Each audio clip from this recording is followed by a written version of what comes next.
మా తల్లి కాళీ మాత నీ బిడ్డ నువ్వే చల్లగా చూసుకుంటుంది.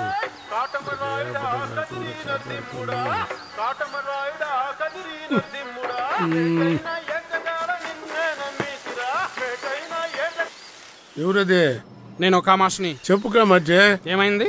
ఏంటి ఏమైంది? అదే నా మనీ ఏమైంది? పొద్దున్న డబ్బులు పెట్టిలో పెట్టి పంపించేసానే. నీ మనుషుల నీడ కూడా ఇటువైపు వచ్చినట్టు తెలియలేదు. పొద్దునే డబ్బు తీసుకుని ఇద్దరు బయలుదేరి వచ్చేసారే. వాళ్ళు మంచి వాళ్ళేనా? నా మనుషుల మీద డౌటా? డబ్బులు చేతికి వస్తే ఎవరిని నమ్మలేం వీరభద్రం. నా మనుషులు ఇద్దరు కూడా అలాంటి వాళ్ళు కాదయ్యా. అందులోనూ రవి నా కోసం ఎన్నిసార్లు కత్తిపోట్లు తిన్నాడో తెలుసా? చాలో చాలో వీరభద్రం, నా మనీ ఏమైందని తెలుసుకోవడానికి ఫోన్ చేశాను, అంతేగాని నీ మనుషుల గురించి తెలుసుకోవడానికి కాదు. అర్థమైందా? నువ్వు చేసేది గంజాయి వ్యాపారం అయినా సరే, ప్రాస్టిట్యూషన్ అయినా సరే, నువ్వు డబ్బు అడిగిన ప్రతిసారి ఎందుకు ఏమిటి అని అడగకుండా డబ్బు తీసుకువచ్చి ఇచ్చాను. నాకు రావాల్సిన డబ్బు అడిగితే ఇంతలో ఇబ్బంది పెడుతున్నావు. ఇంకో 1 అవర్ నేను ఇక్కడే ఉంటాను. ఈలోగా నీ మనుషుల్ని డబ్బుతో ఇక్కడికి పంపు, లేదా నైట్ నువ్వే డబ్బులు తీసుకుని ఇక్కడికి రావాలి. ఓకే? ఓకే.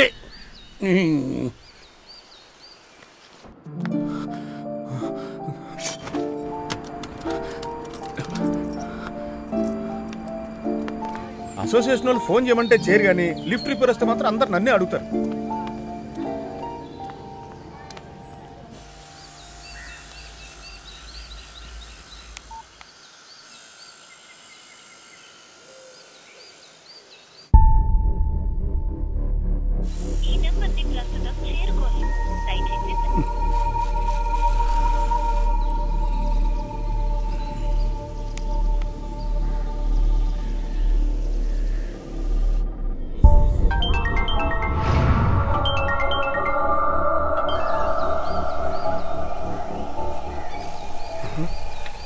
ఎప్పుడు ఫోన్ లిఫ్ట్ చేయట్లేదే. అన్నా, శేఖర్ని బాండ్ని బిలువ. సరేనా?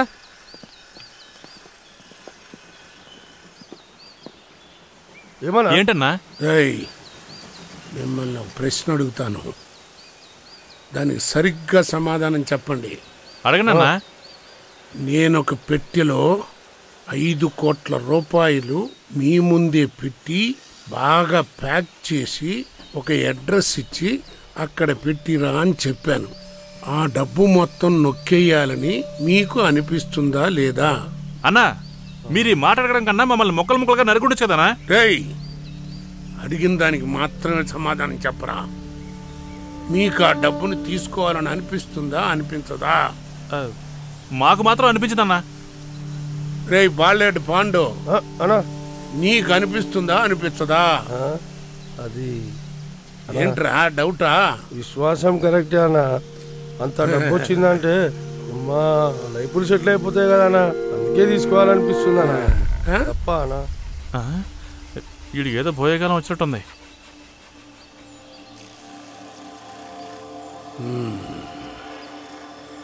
రవి గోపిలకి ఏదైనా డబ్బు సమస్య ఉందా అన్నా?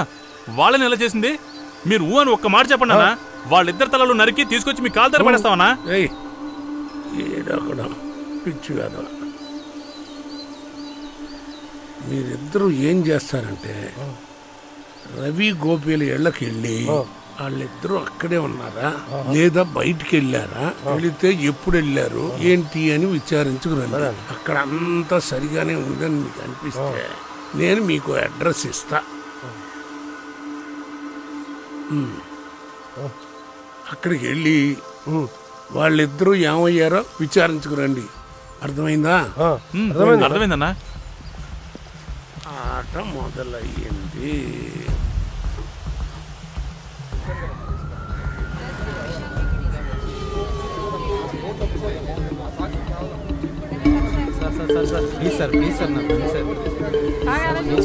ఈ మగుడిని లోపలేసాక కొట్టదంటే కుదరదమ్మా. మరి అర్థమైందా?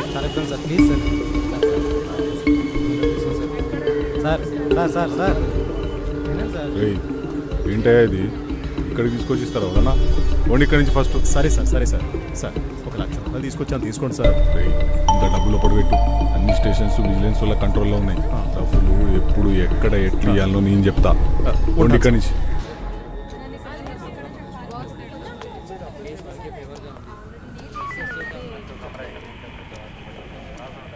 అసలు ఏం జరిగిందో క్లియర్ గా చెప్పమ్మా. కార్లో నా దారిని నేను లెఫ్ట్ లో వెళ్తున్నా సార్. వీడే సార్ రైట్ లో వచ్చిన ఓవర్టేక్ చేశాడు. భయపడి నేను కంగారులో బండి తిప్పేశాను సార్. ఇతనే సార్ ముందు నా బండిని గుద్దింది.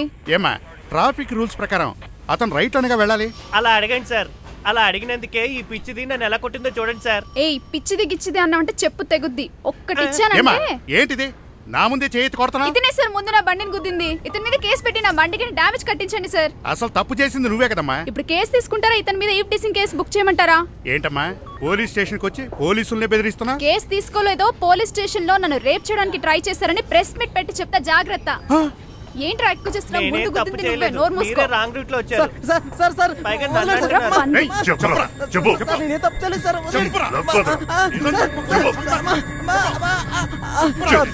మీకు దండం పెడతాను సార్.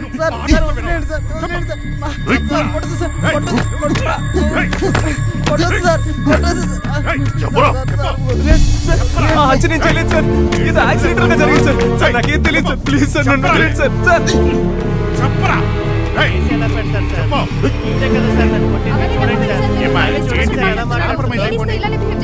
పొద్దున ఇంటికి వచ్చి కలవండి.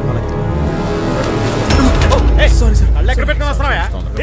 సార్, ఇదిగో నా అడ్రస్.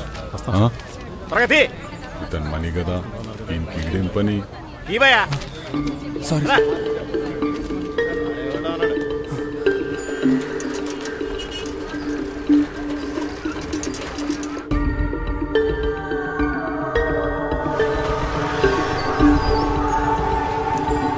వదినా ఏంటి శేఖర్? రవణ్ ఉన్నాడా? అన్న రమ్మన్నాడని పొద్దున్నే లేచి వెళ్ళిపోయాడు. ఇంకా రాలేదు.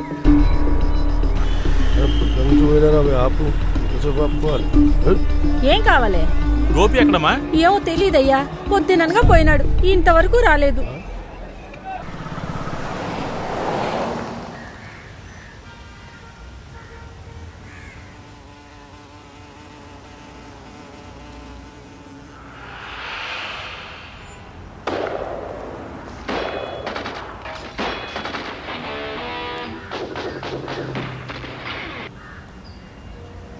హలో, ఎక్కడున్నావు మనీ? ఇంటి పక్కన. ఏ ఆఫీస్కి వెళ్ళలేదా? కాసేపట్లో వెళ్ళాలి. మా డాడీ ఈ రోజు నేను ఈవినింగ్ 6 o'clock ఇంటికి రమ్మన్నారు. హలో హలో మనీ, వినిపిస్తుందా? చెప్పు. అయితే నువ్వు లేట్ చేయకుండా వచ్చాయి. డాడీ చాలా డిసిప్లైన్ మనిషి, ఓకేనా? సరే వచ్చేస్తాను. హలో, ఏమైంది వీడికి?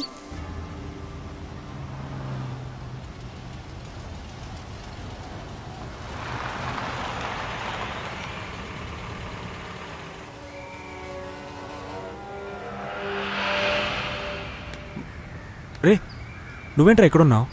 లీలా వాళ్ళ హాస్టల్ పక్క వీధిలోనే ఉందిరా. తను చూద్దామని వెళ్ళా. ఉద్యోగం పోయిన విషయం తనతో చెప్పానురా. తను కొంచెం కూడా అర్థం చేసుకోకుండా ఈగోతో మాట్లాడింది. నేను కోపంలో టక్కును కొట్టేశానురా. అందుకే ఒకసారి కలిసి మాట్లాడదామని వచ్చాను. అసలు జీవితంలో ప్రేమించనే కూడదురా. డబ్బే ప్రపంచం రా మావా. డబ్బు లేకపోతే జీవితమే లేదు. డబ్బు లేకపోతే కుక్క కన్నా హీనంరా. పొద్దున్న చెప్పేవే, ఒక బాక్స్ నిండా డబ్బు దొరికితే ఏం చేస్తావని. అలా గనక దొరికిందంటే అసలు ఎవరితో చెప్పకుండా ఊరుదిలి పారిపోతాను రా మావా. విదేశాలకు వెళ్ళడం చాలా సేఫ్ రా. 1 సంవత్సరం తర్వాత తిరిగొచ్చి ఆ డబ్బుని విదేశాల్లో సంపాదించామని చెప్తే ఎవ్వరూ ఎటువంటి ప్రశ్నలు అడగలేరు. అలాంటివి మన జీవితంలో ఎక్కడ జరుగుతారా? మనలాంటి వాళ్ళ జీవితాలు ఇంతే, ఇలా బతకాల్సిందే. సరేరా, నేను వెళ్తాను. సాయంత్రం కాల్ చేస్తాను. ఎక్కడికైనా బయటకు వెళ్దాం.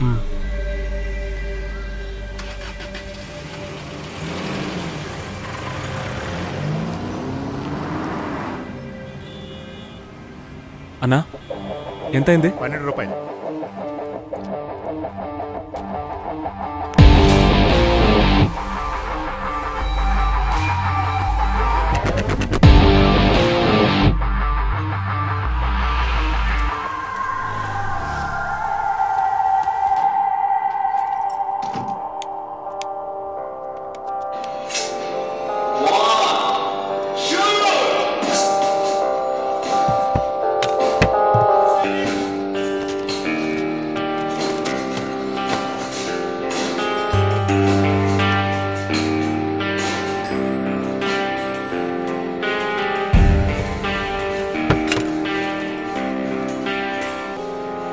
హలో మోహన్ రావు గారే కదా? నేను మణిని మాట్లాడుతున్నాను. భాస్కర్ రావు గారి కొడుకు మణి. నాకు చిన్న హెల్ప్ కావాలి. ఏం లేదు, నా ఫ్రెండ్ ఒకరు బ్యాంకాక్లో ఉన్నారు. నిన్న ఆయన సడన్గా చనిపోయారు. రేపు ఆయన ఫ్యూనరల్ ఉంది. నేను దానికి తప్పకుండా అటెండ్ అవ్వాలి. నా దగ్గర పాస్పోర్ట్ లేదు. మీరు ఒక్క రోజులో పాస్పోర్ట్ తీసుకున్నారట కదా, ఆయన నెంబర్ నాకు ఇచ్చారంటే దీనివల్ల మీకు ఎలాంటి ప్రాబ్లం రాదు. ప్లీజ్ మోహన్, హెల్ప్ చేయరా, చాలా అర్జెంట్.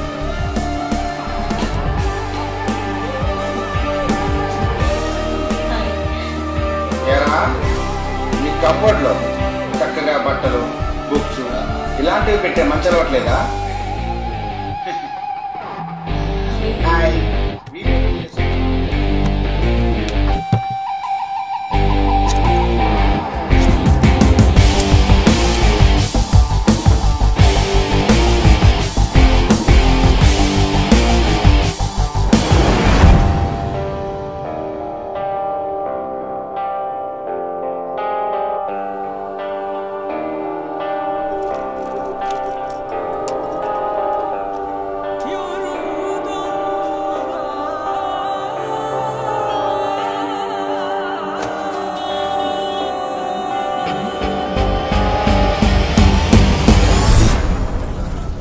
ఆయన బాబు ఎంత ప్రొఫెషన్ అయిపోయినంటే మొన్న ఎదురింటండి ఇంట్లో ఐరన్ బాక్స్ చెడిపోతే పిలిచి చొంబిత్రి చేస్తావా, జతగా 6 రూపాయలు ఇస్తుంది. అరే ఈ చొంబిస్త్రీలు, బట్టలు తుక్కోడాలు బ్యాచులర్ లైఫ్ లోనే ఉంటాయి. కిక్ బాగుంటుంది, ఎంజాయ్ చేయి. ఏంట్రా ఇక్కడ ఇంకో F6 ఉందా? అవునరా, ఇప్పుడు ఓపెన్ చేసి చూసాం రా పోయి, ఓ పని అయిపోతుంది. పెట్టేసి వాళ్ళ దారి వాడు పోకుండా మన ఇంటి డోర్లు తెరిచారు. ఇప్పుడేంట్రా ఈ ఇంటి డోర్లు కూడా తెరుస్తున్నారు? ఏదో తేడా ఉంది కదా. అవునరా రఘు.